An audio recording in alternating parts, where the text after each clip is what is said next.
So if you are new here, which at this point I think is most everybody, I usually talk about children's books on this channel, but I am very excited about the new Toy Story release coming soon.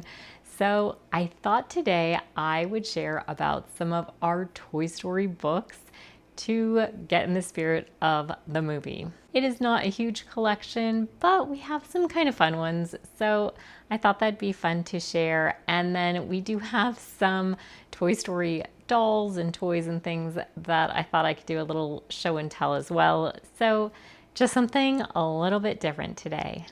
All right, so first off, here is our book collection.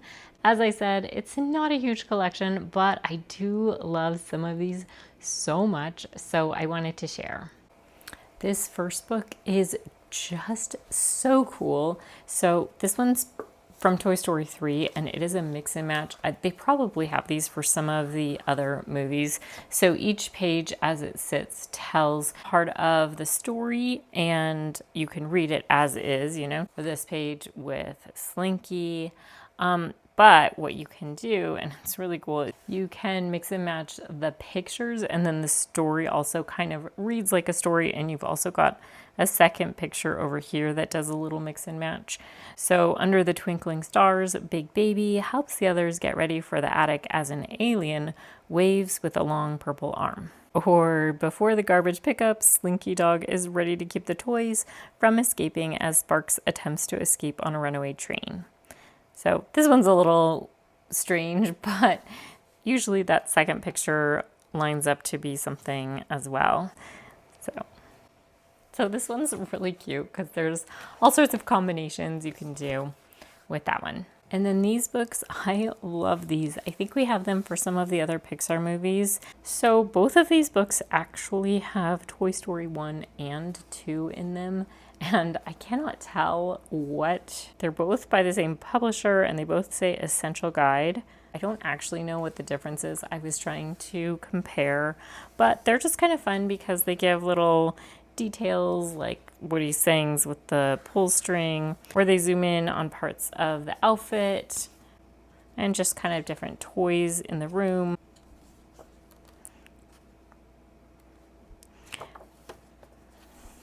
There's a map of the toy barn, and then like this one has who's on each page, plus this sort of overview of the different characters. So they're just kind of a fun way to connect with the movies a little further. So I really like these ones, and they're nice to read with kids or for kind of newish readers because you could just kind of read a page or just read little sections at a time. So those two are really fun.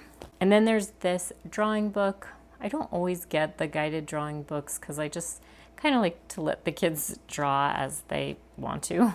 But this is kind of fun, you know, when it shows you how drawings are created with shapes and how to specifically step by step go about drawing some of the characters. These are the ones I just did this morning. And then last, here's this little golden book of Toy Story 4. So I know some people don't always like sort of the stylized art on these, but I actually find it to be really adorable.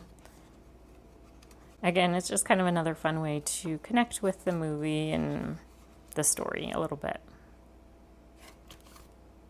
And then, of course, our dolls. Most of these are from thrift shops, but we've somehow managed to get quite a little collection. My absolute favorites are these two sort of classic looking dolls. These both have the pull string on the back. We're just the best of friends, don't you think? Yeehaw! Ride 'em, cowboy! And then here is our little Buzz and Rex that we managed to find somewhere along the way. And then there's this Bullseye who has been well loved. I think Bullseye was a bit well loved when we got this doll. And I super love Bullseye. I'm so glad Pixar decided not to give a voice to Bullseye. And then we have these little plush Woody and Jessie dolls. They have a little bit more of a sort of a different design to them, but they are super sweet too because they're plush as opposed to a lot of what we have is plastic. So it's nice that these ones are sort of soft dolls. And then this bow lamp was a gift to our daughter, and I don't know if the lighting's gonna show it, but it does light up, which is so super sweet. I love this so very much. And then during the year that Toy Story 4 was released, we also got this bow staff, which it's kind of cool because it has this little handle, and so you can spin it. I don't know if you can see the whole thing in the video, but it's really fun. It does make some noise when it has batteries in it, but I made a bow costume for our daughter that year, which I loved making. And I made a little skirt that was reversible. So when she wore it as a skirt, it had polka dots on one side, and then the other side was sort of a purple cape that she could wear. And I'll see if I can find any pictures of it, but I loved making that costume. I am positive that once I finish making this video, I will think of like several other Toy Story things that we have. And yes, sure enough, I did find some extra stuff after I recorded that part of the video. So this is our bow doll. She's super sweet, and she had a skirt, reversible skirt cape that we cannot find right now. It exists somewhere. We also have a Buzz Brickheads from Lego and a minifigure of Woody. And then these are super fun. This is our Forky spatula, which we use quite often, and ham spatula. And then these are really fun because you can pour your pancake mold into this, and then once your pancake is done, is that what it is? You can put the face on it and sprinkle, you know, like powdered sugar or something to kind of create that design on the pancake or whatever you're making. And I think that's all for the extra stuff I found for now.